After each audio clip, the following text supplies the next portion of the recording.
វិជ្ជាបណ្ឌិតស្រីសុផលសុខចិត្តបោះបង់អាជីពពេទ្យព្រោះតែចំណូលដ៏លើសលប់ពីមុខរបរចិញ្ចឹមសត្វត្រចៀកកម្ម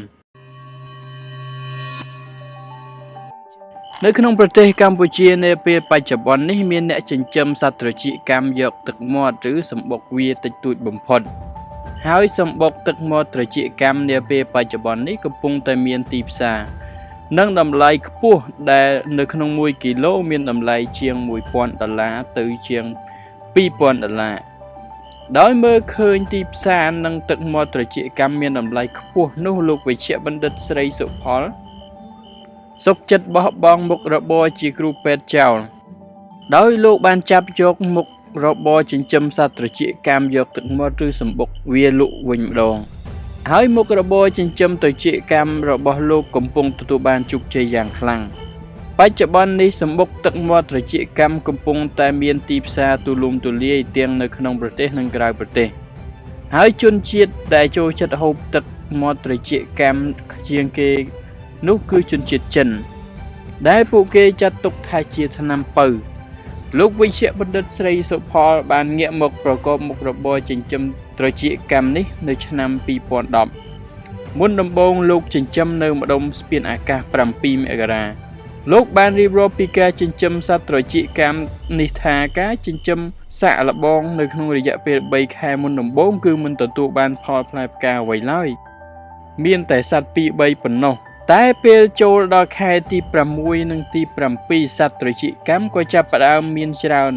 នៅពេលឃើញវាច្រើនបែបនេះហើយយើងក៏រៀបចំគម្រោងទៅទិញដីតម្លៃថោកៗនៅតាមមាត់សមុទ្រដើម្បីសាងសង់ផ្ទះសម្រាប់សត្វត្រចៀកកម្មជាបន្តបន្ទាប់ការចិញ្ចឹមសត្វត្រចៀកកម្មមុនដំបូងគឺយើងមានភាពប្រថុយប្រថានខ្លាំងណាស់បើយើងមិនមានបច្ចេកទេសត្រឹមត្រូវនោះទេភាគរយនៃការបរាជ័យអត់មានសត្វគឺមានច្រើន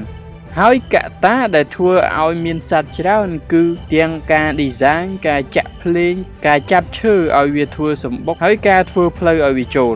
ហើយភ្លេងដែលយើងចាក់គឺមានភ្លេងក្នុងនិងភ្លេងក្រៅបើយើងមិនចេះបច្ចេកទេសទាំងអស់នឹងទេអត្រាជោគជ័យគឺទាបបច្ចុប្បន្ននេះយើងមានផ្ទះត្រចៀកកម្មនៅភ្នំពេញខេត្តកំពតស្រែអំបិលនិងនៅខេត្តកោះកុងសរុបទាំងផ្ទះត្រចៀកកម្មរបស់ខ្ញុំនិងផ្ទះសហការជាមួយគេគឺមានចំនួន25ផ្ទះភាគច្រើនមាននៅក្នុងខេត្តកោះកុងហើយក្នុងរយៈពេល1ខែពួកខ្ញុំអាចប្រមូលសម្បុកទឹកមាត់ត្រចៀកកម្មបាន60គីឡូទៅ70គីឡូក្រាមដែរ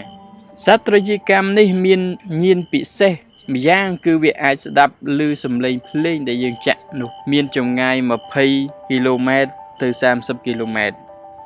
ហើយភ្លេងដែលយើងចាក់នោះគឺយើងទិញមកពីប្រទេសម៉ាឡេស៊ីការខ្ញុំធ្វើផ្ទះត្រចៀកកម្មដំបូងនៅម្ដុំស្ពានអាកាស7មករានេះគឺខ្ញុំចំណាយដើមទុនអស់$17,000ប៉ុន្តែឥឡូវនេះវាបានរកចំណូលឲ្យខ្ញុំវិញគឺ$4,000ទៅ$5,000ក្នុងមួយខែលោកវិជ្ជបណ្ឌិតស្រីសុផលមានប្រសាសន៍បន្តទៀតថាទីផ្សារសម្បុកត្រចៀកកម្មរាល់ថ្ងៃនេះគឺមានការកើនឡើងខ្ពស់ជាពិសេសនៅស្រុកយើងនាពេលបច្ចុប្បន្ននេះគឺមានជនជាតិចិនមករកស៊ីច្រើនកាលណាមានចិនច្រើនធ្វើឲ្យការងាររកស៊ីត្រចៀកកម្មរបស់យើងក៏ទទួលបានជោគជ័យដែរព្រោះជនជាតិចិនចូលចិត្តហូបទឹកត្រចៀកកម្មនេះខ្លាំងណាស់ហើយទីផ្សារសម្បុកទឹកមាត់ត្រចៀកកម្មនាពេលបច្ចុប្បន្ននេះសម្រាប់សម្បុកទឹកមាត់ត្រចៀកកម្មដែលមិនទាន់រើសឬសម្អាតមានតម្លៃជាង$1,000នៅក្នុង1គីឡូក្រាមហើយសម្បុកទឹកមាត់ត្រចៀកកម្មដែលរើសសម្អាតរួចគឺមានតម្លៃជាង$2,000ក្នុង1គីឡូក្រាមនៅពេលនេះខ្ញុំសូមធ្វើការអំពាវនាវដល់ពលរដ្ឋទាំងអស់ឲ្យងាកមកចាប់អារម្មណ៍ឬចិញ្ចឹមសត្វត្រចៀកកម្មនេះព្រោះវាអាចរកចំណូលឲ្យយើងបានច្រើនដោយសារតែវាមានតម្លៃខ្ពស់ហើយចំណាយដើមទុនតែម្ដងគឺអាចប្រមូលផលពីវាតរហូតដល់កូនចៅយើងហើយវាមិនពិបាកនៅក្នុងការថែទាំឬឲ្យចំណីវាស៊ីទៀតបើបងប្អូនចាប់អារម្មណ៍តាក់ទងមករូបខ្ញុំតាមរយៈទូរស័ព្ទ012836323ហេតុអ្វីបានជាជនជាតិចិនចូលចិត្តហូបទឹកមាត់ត្រចៀកកម្មបើយោងតាមឯកសារឬរឿងដែលគេបានដំណើរតគ្នាមកថាកាលពីប៉ុន្មានរយឆ្នាំមុនកងទ័ពចិនបានធ្វើសង្គ្រាមនៅប្រទេសម៉ាឡេស៊ីនៅពេលចាញ់សង្គ្រាមកងទ័ពចិនទាំងនោះបានរត់ចូលសំងំលាក់ខ្លួននៅក្នុងរូងភ្នំ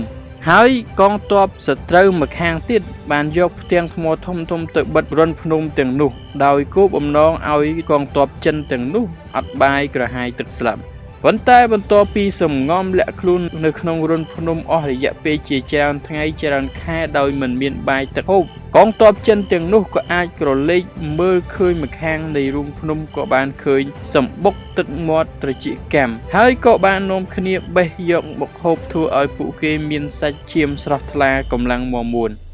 នៅពេលគេចរចាត្រូវរើគ្នាកងទ័ពចិនទាំងនោះក៏បានចេញពីរន្ធភ្នំពេលនោះស្ដេចស្រុកចិនក៏បានមានការងឿនខ្យល់យ៉ាងខ្លាំងថាកងទ័ពទាំងនោះទៅពួនក្នុងរន្ធភ្នំអត់បាយក្រហាយទឹករយៈពេលជាច្រើនខែមកហើយហេតុអីបានជាមិនស្លាប់ទើបស្ដេចអង្គនោះបញ្ជាឲ្យគេទៅហៅកងទ័ពទាំងនោះចូលមកគាល់ដើម្បីឲ្យព្រះអង្គបានសួរនាំពីរឿងនេះពេលចូលគាល់ស្ដេចទាហានទាំងនោះបានទូលថ្វាយព្រះអង្គថាមូលហេតុដែលពួកយើងមានជីវិតរស់នៅនិងមានកម្លាំងមាំមួននោះគឺដោយសារតែពួកគេបានហូបសម្បុកទឹកមាត់ត្រចៀកកាំនៅក្នុងរន្ធភ្នំនោះ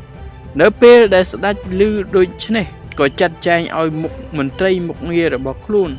អ្នករកសម្បុកត្រចៀកកាំយកមកថ្វាយព្រះអង្គសោយហើយរឿងនេះក៏បានល្បីល្បាញពេញនគរចិន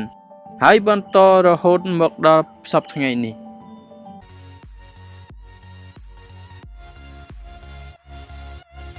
បើសិនបើចូលចិត្តវីដេអូនេះសូមជួយ like share ហើយនិង subscribe ដើម្បីទទួលបានវីដេអូល្អៗបន្ថែមទៀត